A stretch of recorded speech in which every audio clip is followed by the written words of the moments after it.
Do you know why the American flag is red, white, and blue? This is the back of a dollar bill. Do you know what these symbols are? Do you know who wrote the Pledge of Allegiance or why we say it? America has lots of symbols.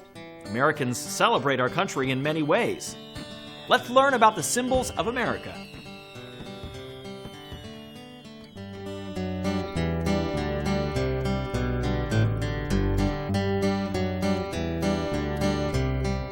The American flag is one of our country's most important symbols. Where did the first American flag come from and when? Here's the story. The story of the American flag begins a long time ago in colonial America. At that time, America was made up of 13 colonies that belonged to England. Each colony was separate and independent. The people living in the colonies, called colonists, had complaints about King George III and the government in England. They wanted more of a say in how they were governed. Some colonists staged protests against the king. In response, the king sent troops to keep order, but the situation got more violent. In April of 1775, a small band of colonists called militiamen faced off against an army of British soldiers called Redcoats. 1 month later, representatives or delegates from the colonies met in Philadelphia. The delegates of the Continental Congress agreed that there should be one American army made up of soldiers from all the colonies. So they created the Grand American Army. Who was made the commander-in-chief of the army? I bet you know his name. It was George Washington. Washington and Benjamin Franklin led a committee to design a flag for the army, one that would represent all the colonies. What they came up with is a flag that had 13 stripes, one for each of the 13 colonies. The British flag, known as the Union Jack, was placed in the upper left-hand corner. It showed the relationship between the colonies and England.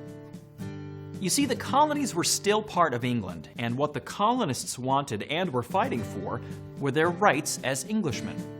About a year later, on July 4th, 1776, the American colonies declared their independence from England. Now the new country needed a flag of its own, a flag that would be a symbol of liberty and freedom. Who made the first flag? Well, tradition says that Betsy Ross of Philadelphia sewed the first flag, but nobody really knows for sure. On June 14, 1777, Congress passed a resolution creating the flag. June 14th, that's when we celebrate Flag Day. The resolution stated that the flag of the United States be 13 stripes, alternate red and white. That the Union be 13 stars, white in a blue field, representing a new constellation. Congress forgot one important thing. They never said how the stars and stripes were to be arranged, so there were all kinds of different versions of the flag. The flag we salute today was adopted in 1959 when Hawaii became the nation's 50th state. Today, the flag flies proudly over government buildings, schools, public places, private companies, and homes all over the country. It's displayed in parades and in art. The flag even flies on the moon. Today, our flag remains a symbol of freedom and independence.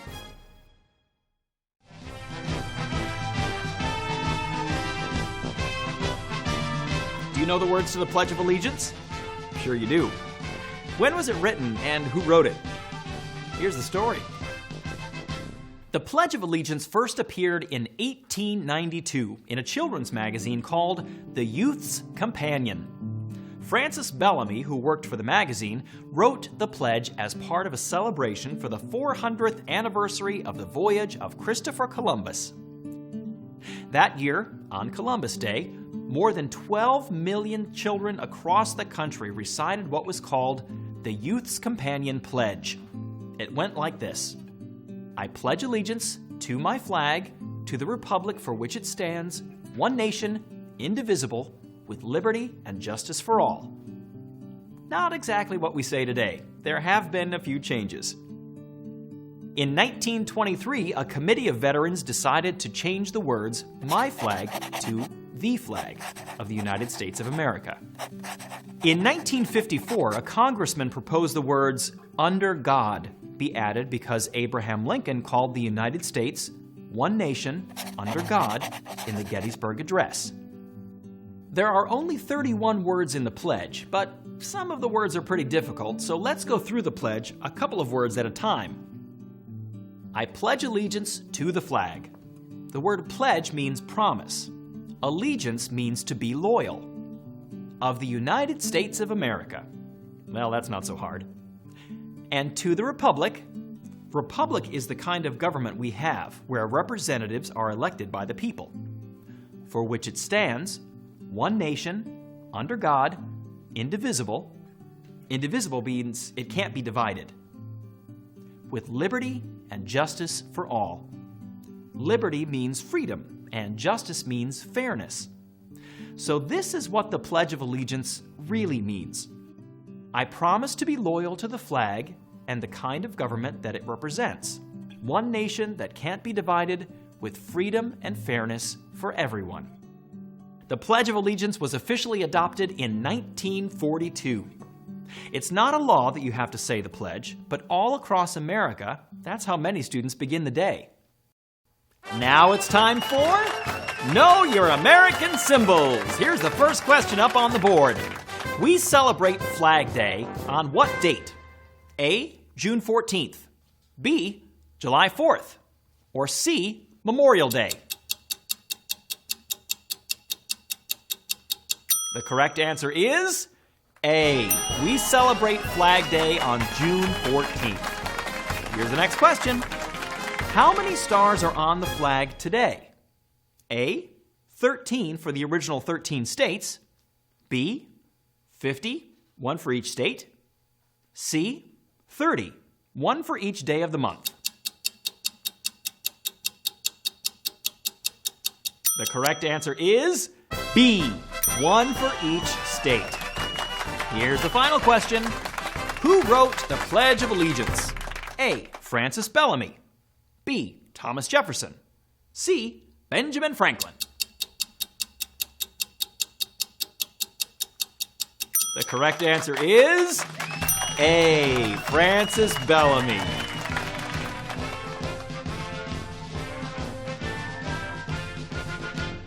When you look at the back side of a dollar bill, there are two circles. They're both sides of the seal of the United States. In the circle are different pictures or elements. Let's look at them one by one. The first thing you notice is our national bird, the eagle, one of America's best-known symbols. Throughout history, the eagle has been a symbol of independence, freedom, and strength. Did you know that Congress argued for 6 years about what our national bird should be? You see, Benjamin Franklin wanted it to be the turkey. Here's what he said.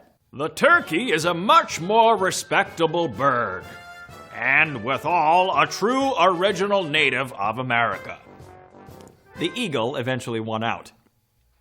This is a picture of the Great Seal of the United States of America. In the eagle's right talon is an olive branch, a symbol of peace, with 13 leaves and 13 berries. 13 for the original 13 colonies. In the left talon, there are 13 arrows. The arrows are a symbol of war and show a willingness to defend American ideals. On the chest of the eagle is a shield with 13 stripes. In the eagle's beak is a banner with the Latin words E pluribus unum. That's our national motto, and it means out of many, one. To symbolize the fact that 13 independent colonies joined together to form one nation. Above the eagle is a field with 13 stars surrounded by bright rays breaking through the clouds. The constellation of stars represents a new nation taking its place among other independent nations. That's one side of the seal. Now, let's look at the other. The most notable thing here is the unfinished pyramid. It has 13 layers of stone representing the 13 original states. It was left unfinished so there would be room for new states that would one day join the Union. Above the pyramid is the all-seeing eye, showing that the spiritual is above the material. Above that is the Latin motto, Annuit Coeptis, which means, he has favored our undertaking. On the base of the pyramid are the Roman numerals for 1776, the year of independence. And below that are more Latin words, Novus Ordo Seclorum, which means a new order of the ages. In 1776, the United States was new and there was no country like it. Today, the Great Seal is used on important government papers, medals, documents, and, of course, money. It's a proud symbol of American independence and strength. Now it's time for Know Your American Symbols. Here's the first question up on the board. What is our national bird? Is it A, a turkey, B, an eagle, C, a robin?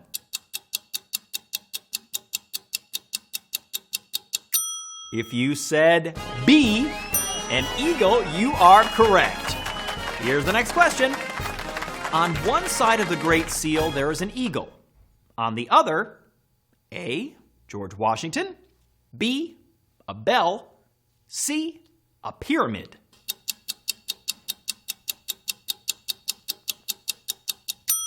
The correct answer is C, a pyramid. Here's the final question. The American colonies declared their independence from what country?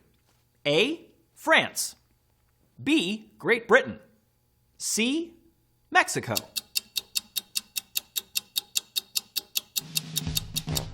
The correct answer is B, Great Britain. Now here's a fun fact. The flag with the image of a snake was popular in the American colonies. The motto, "Don't tread on me," appeared on the flag as well.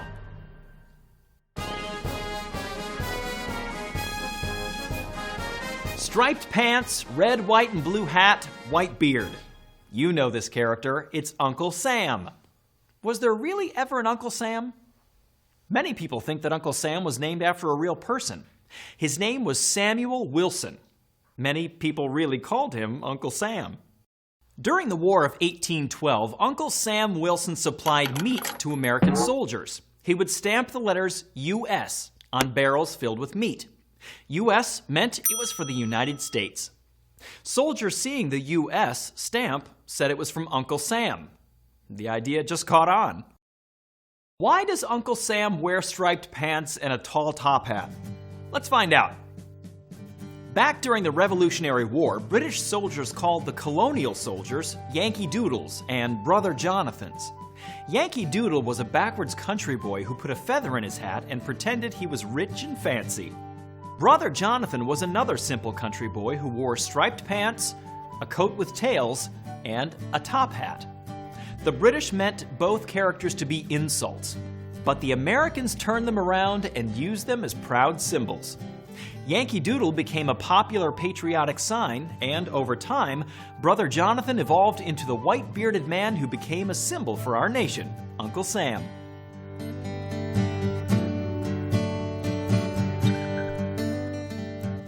Did you ever wonder who wrote the Star-Spangled Banner and why? Well, let's find out. During the War of 1812, Baltimore, Maryland faced attack by British forces. Fort McHenry guarded the entrance to the harbor, and the commander of Fort McHenry had a large flag made to fly over the fort so the enemy would be sure to see it. On the morning of September 14, 1814, the British attacked and it continued through the night. Francis Scott Key anxiously awaited news of the battle. At dawn the next day, he looked through a telescope to see the large flag still flying. In his excitement, he began to write a poem called The Defense of Fort McHenry. It began with the words, "Oh, say, can you see by the dawn's early light?" The poem was published and the title was changed to The Star-Spangled Banner.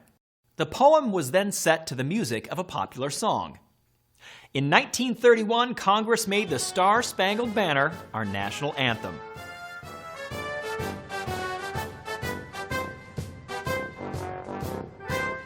This statue is a symbol of freedom to people all over the world. It's called the Statue of Liberty, or Lady Liberty. Did you know it was a gift from France? Let's find out more. The official name is Liberty Enlightening the World. The statue was designed by Frederick Auguste Bartholdi, a French sculptor. It was a gift from France to the United States to celebrate the 100th anniversary of American independence. The entire statue wasn't finished in time for the celebration, so Bartholdi sent over the arm and the torch to show people what the statue would look like. Because it was so large, the statue was sent to America in 214 crates. It was reconstructed on Bedloes Island in New York Harbor. At the time it was dedicated in 1886, it was the largest statue ever built and the largest structure in the world. On the base of the statue is a poem written by Emma Lazarus. It celebrates the idea that America is a place where people from different countries and cultures can come together. The Statue of Liberty is no longer the world's largest statue, but it is perhaps the best-known symbol of freedom for people anywhere in the world. Now you know the stories behind some of the best-known symbols of our country. You know how they came to be and why. All of our symbols help remind us of our country and our freedom, where citizens rule.